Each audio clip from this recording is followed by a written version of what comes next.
Black magic के ऊपर aunty ने सत्संग शेयर किया है, कैसे उनके पूरे घर में ब्लैक मैजिक से, काले जादू से, नेगेटिविटी ने असर डाला। मानो तो सब कुछ है, ना मानो तो कुछ भी नहीं। देखा तो हमने भगवान भी नहीं। मानोगे तो सब है, नहीं तो फिर कुछ नहीं। गुरुजी सत्संग ब्लेसिंग्स यूट्यूब चैनल को सब्सक्राइब करें। नया सत्संग सुनने के लिए बेल आइकन प्रेस करें। जय गुरुजी। तो वहीं पे हमने घर शिफ्ट किया। तो अब कुछ टाइम जब निकला घर के अंदर, उसके बाद हमें ऐसा लगता था कि जैसे उस घर के अंदर कुछ प्रॉब्लम है। हमें बार बार ऐसा महसूस होता था कि कोई हमारे सिवा भी कोई और वहां पे है। तो अब हम परेशान होने लगे, फिर हमें वो चीजें दिखनी शुरू हो गई। और उसके बाद अब मैं और मेरा बेटा, सिर्फ हम दो लोग घर पे रहते थे और कोई भी नहीं रहता था।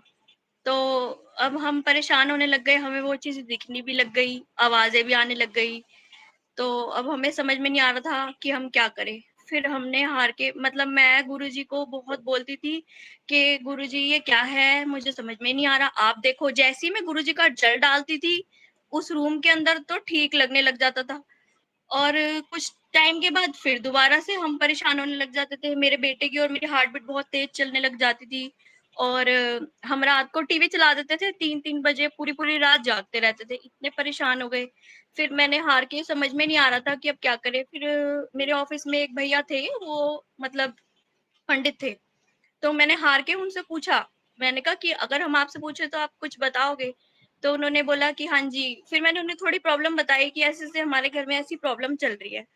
तो उन्होंने कहा कि हम आपका घर देख के बताएँगे। फिर वो हमारे घर पे आए और उन्होंने हमारे घर में देखा और देख के बताया कि एक रूम के अंदर नेगेटिविटी है, जो कि रात के टाइम पूरे घर के अंदर एक्टिव हो जाती है। उसी रूम के अंदर गुरुजी का स्वरूप हमने लगाया हुआ था और उसी स्वरूप के ऊपर 3 दिन तक लगातार अमृत वर्षा भी होती रही। और हम इतने हैरान, मतलब फ्रेम के अंदर ही जल आता था और अपने आप फ्रेम के अंदर से चला जाता था। यूँ तो गुरुजी ने हमें बचा रखा था। फिर जैसे उन्होंने हमें बोला, तो हमने सोचा कि अब हम क्या करें, लेकिन हम कुछ कर नहीं पा रहे थे। हमने घर शिफ्ट करने के बारे में सोचा, हमें घर ही नहीं मिल रहा था। हम इतने परेशान हो गए, फिर हार के मैं अपनी मदर के पास आ गई। फिर हम यहाँ रहने लगे। फिर मेरे फादर को कोई जानते थे, तो उनसे मेरे फादर ने पूछा कि ऐसी-ऐसी इनकी प्रॉब्लम चल रही है। तो फिर उन्होंने बताया कि जो इनके गुरुजी हैं, उन्होंने इनको बचाया है। अगर वो इनको नहीं बचाते, तो आज ये बालाजी के चक्कर लगाते रहते और ये ठीक नहीं हो पाते। फिर हमारे साथ ऐसा हुआ। फिर एक दिन, तभी की बात है, एक दिन मैं गुरुजी का स्वरूप अपने बिल्कुल पास रख के सोती थी डेली। मैं देखती रहती थी गुरुजी को, बोलती रहती थी कि गुरुजी देखो मुझे क्या हो रहा है, मेरे बेटे को क्या हो रहा है। तो मेरे को गुरुजी ने सामने बोला कि बस अब यहाँ से तू निकल जा। तो उसके अगले दिन ही मैं वहां से निकल आई। और जब मैं यहाँ पे आई तो मुझे ये बात पता चली कि उन्होंने ये बोला कि इनके गुरुजी ने ही इनको बचाया है। तो अब मैं तो मतलब बहुत बहुत शुक्राना गुरुजी का हर समय यही करती रही कि उन्होंने मुझे डायरेक्ट बताया कि अब यहाँ से निकल जा। और उसके बाद हर समय हमें वो बचाते रहे, हमें कुछ हुआ नहीं। हमें दिखा भी, कुछ कुछ गलत महसूस भी हुआ, लेकिन हमें उन्होंने सेव किया, हमें कुछ उन्होंने होने नहीं दिया। ये मतलब मेरे लिए बहुत ही बड़ा एक्सपीरियंस था। और मतलब किसी को बताते हुए भी मुझे बहुत अच्छा लगता है कि देखो गुरुजी हमें कितनी बड़ी-बड़ी प्रॉब्लम से बचाते हैं। और ये इतनी बड़ी प्रॉब्लम थी जिससे उन्होंने हमें बचाया।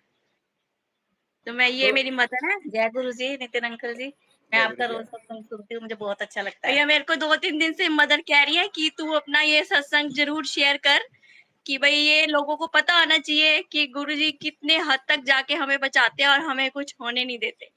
एक दिन में 3 बार बचपन बेटे में को। बचपन में भी कुछ हुआ ऐसा आंटी पहले कभी? नहीं, ऐसा कभी भी कुछ नहीं हुआ, उस घर के अंदर ही कुछ ऐसी प्रॉब्लम थी।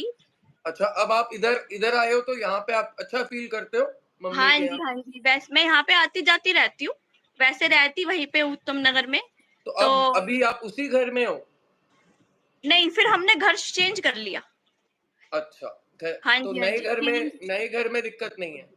नए घर में दिक्कत एक बार मेरे बेटे के साथ हुई, वो भी बहुत बड़ी चीज़ हुई उसके साथ, मैं बताती हूँ आपको। एक बार उसके साथ ऐसा, वो घर में अकेले सोया हुआ था। तो उसे ऐसे लगा कि जैसे जंप करके बेड के ऊपर उसके पास कोई आया है। उस समय उसके मुंह से आवाज बंद हो गई। उसने ये बोला अपने मन में कि गुरुजी, आपका मंत्र जाप चलना चाहिए, बस अब आप मेरे को बचा लो। जैसे उसने ये बात बोली, उसे नहीं पता कहाँ से आवाज आई, उसने मुझे बोला मम्मी इतनी तेज मंत्र जाप की आवाज आई और मुझे बिल्कुल यही फील हुआ कि वो चीज दोबारा बेड से जंप करके चली गई। उसके बाद से लेके आज तक हमें कुछ नहीं हुआ। तो जी गुरु जी देखो, हम ये चीज नहीं टॉलरेट कर पाएंगे, आप जैसे भी करके इसको ठीक करो। तो उसके बाद से लेके अब तक हम लोग ठीक है, कोई दिक्कत नहीं हुई। आंटी आप जोत जलाते हो घर में अपने? हाँ जी, हाँ जोत जी, दोनों टाइम गुरु जी की आरती करती हूँ, जोत जगाती हूँ, सत्संग वगैरह भी कर लेते हैं। सत्संग भी किया हमने फिर दूसरे घर में जाके, तो जोत सब कुछ। डेली जलाते हो जोत? हाँ जी, हाँ जी, हाँ जी। ठीक है, चलो जलाते रहो। थैंक यू हाँ आंटी। जी, हाँ जी अंकल, जय गुरु जी। जय गुरु जी, थैंक यू।